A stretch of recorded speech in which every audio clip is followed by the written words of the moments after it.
Hello there! Earlier today I ran 13 different self-defense loads for the EDC X9, 20 rounds from each load, and I want to kind of give an intro and a conclusions in the same video.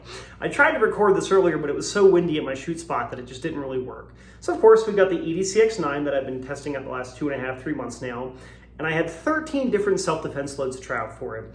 I supplied 3, and then ammo2go.com provided me 10 more. They don't send me the ammo with any sort of strings attached or asking me to give them a recommendation, but I do want to thank them for supplying that ammunition for part of this testing.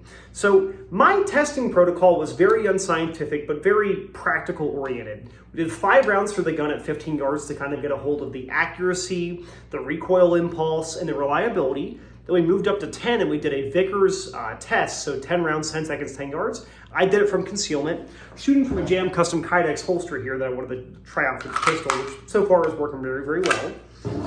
And then we moved and did some retention shooting, 5 rounds of retention shooting, to see if we could deduce malfunction. Generally speaking, when you do the kind of close-in retention shooting, that's when you start to have issues with lock breech guns. You know, whether it's a Glock or a SIG or a 1911 style gun, depending on that kind of compromised shooting position, you can really induce some malfunctions. So yeah, I actually ran into malfunctions. I had predicted to have some sort of issue at some point because we're trying to see if we can make that happen. And I ran into about 4 or 5 malfunctions. I'm a little hazy after being out in the wind and the cold and the snow earlier. The majority of the malfunctions I ran into were actually magazine related.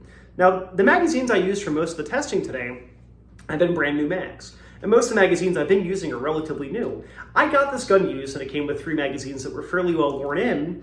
However, I think that the issue is that these magazines aren't as worn in. Now, magazine break-in is bullshit. You shouldn't have to do any sort of magazine break-in for a gun. As your Metgar makes mags made in Italy, they're high-quality magazines. What was happening is that when there was 1 round remaining on the follower was engaging a little too high, and it was preemptively engaging the slide release. So what was happening is you'd fire the gun, and then it would lock open on 1 round left. However, it wouldn't lock open like this, where the slide release was actually engaged in the cutout in the slide. It kind of sat like this, where it was just barely kissing the slide. If you gave it a tap on the back, or even just shook the gun hard enough, it would basically jostle it enough to have that round go forward. I had that happen a couple of times, and then I went back and tested out some of the ammo I had extra rounds for using proper broken-in mags, and I didn't have that problem. Again, that's kind of a bullshit issue. You shouldn't have to have magazine break-in, but it's one of the things that happened that we found out. The only malfunction that wasn't like that, nor was it really ammo related, was fouling in the firing pin channel. So when I was testing out the last load that we shot today, which was Underwood 147 grain plus P, I started to do a test. So I came up and started to do my presentation, and I fired a couple rounds, and then I had this happen where I went to go fire, and I got a click. So I kept the gun downrange for about 15 seconds. I ejected that magazine, racked the slide, and got the round out. And I went and saw the round, and there was a very, very minor firing pin mark on the back of the round. So not enough to actually detonate the round. However, on closer inspection of the gun, I could see that the firing pin channel was gunked up with brass or primer residue. Not gunpowder residue, but the actual casing material and the primary material there too.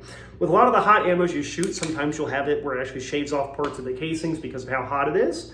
And that could have been what happened, but all I know is I put that round back in the magazine and finished up shooting the gun. No more issues. So I have cleaned the firing pin channel in this gun before. I actually removed the firing pin and cleaned it out with wire cleaners, or I guess the pipe cleaners, the fuzzy wire ones.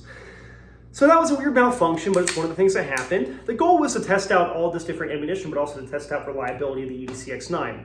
I'm about 1,500 rounds through shooting this gun, and I plan on doing a full review at 3,000. So far I'm liking it, but I'm finding that I shoot my guns that are considerably cheaper a whole lot better, and they require a little bit less braid power. But other than that, I've really enjoyed shooting that, and I really like doing the ammo testing for it. So check out the full playlist below that has all the different ammunitions. And then again, thank you to ammo2go for supplying the majority of the ammo I shot today, because otherwise I would have been $320 in the hole for all the ammo that we got. So thank you guys so much for watching, and take care.